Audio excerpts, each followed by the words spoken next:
I'd give to any senior leader who was resistant to a staff network or multiple staff networks is that you can't afford not to do this. Your workforce are your greatest asset. So we have 7,000 members of staff who work in our trust, and if your people aren't bringing their whole selves to work, feeling themselves at work, being able to be whoever they are, bring their culture, bring their background, bring their family life, then you're missing out. Your customers are missing out and your patients are missing out, so you can't afford not to. I suppose the warning for businesses that don't support staff networks is about whether they truly are listening to their workforce, and they may have other ways of doing that, but I suppose it's about saying, well, consider who it is that you're listening to.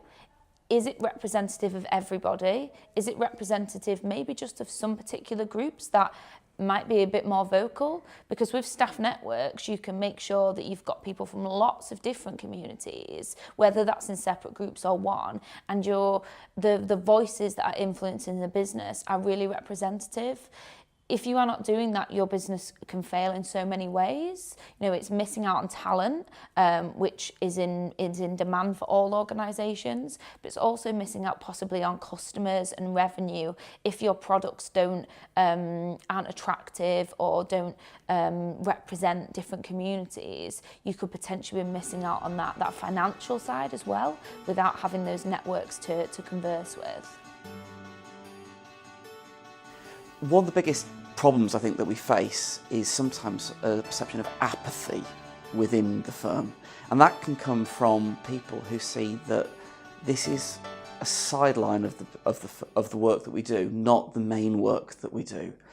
And I would encourage that it's important that that's not limiting the scope of what we do, and people should be free and able and make the time to get involved. Not just themselves, but also the people who they work with.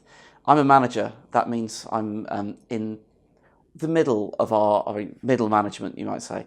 And I try and encourage all my people to also get the chance to get involved in the networks, because if they're happy, if they're fulfilled, if they're supported, they're going to do a better job. They're going to develop more. They're going to be happier generally in the work they do, and that's in everyone's benefit. And sometimes a little bit of investment in people has all the difference in terms of what it means for the long term. To those chief executives and those senior managers that don't believe in the requirement for a BME network, my message to them is be prepared to lose money. Be prepared to lose money in your trust, in your area of work, whether that's primary care, whether that's mental health, because without that understanding of your population, you are never going to be able to hit certain achievements that have been set for you in regards to finance, in regards to your population, and making sure that the health of your population is good. If you don't have a BME network at this point, you do have nobody to go back to and ask about these people that you are dealing with on a daily basis. A lot of these chief executives, especially in certain areas of the country, have very little interaction with BME people on a daily basis in their day life. So how are you supposed to draw upon your understanding of that BME person in order for it to affect the work that you're delivering in a positive way? You cannot. So therefore, why not use the people that are in your organisation to have that understanding? Simply, I mean, without anything else, we don't have to talk about the moral justice of this.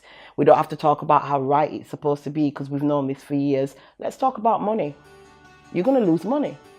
It's as simple as that.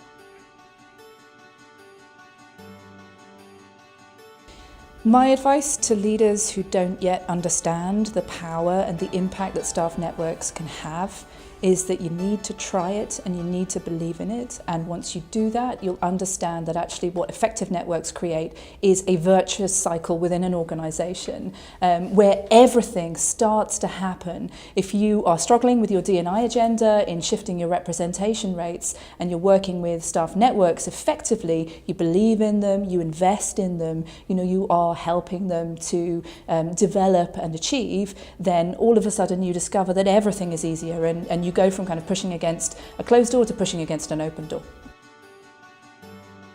I think in answer to your question about what we can do with individuals that don't get the value of staff networks is to draw close to them and to shine a light on the achievements of staff networks and at the same time the potential for staff networks. So pick almost any challenge that a government department faces, whether it's about recruitment of underrepresented groups, whether it's about progression of an underrepresented group, whether it's about retaining talent from an underrepresented group.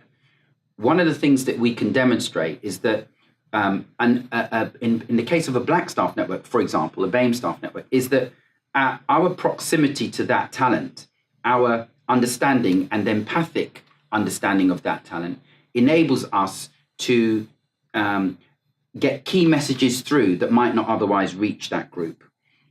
We are able to galvanize in a way and inspire in a way, encourage and support in a way that the organization, almost by definition, if they are underrepresented, have not been able to do. We're the secret sauce, if you like. And we can apply that secret sauce, we can make that happen. And where it works best, of course, is when that effort is aligned with the corporate goals. And when that happens, the synergy is like magic. It takes off.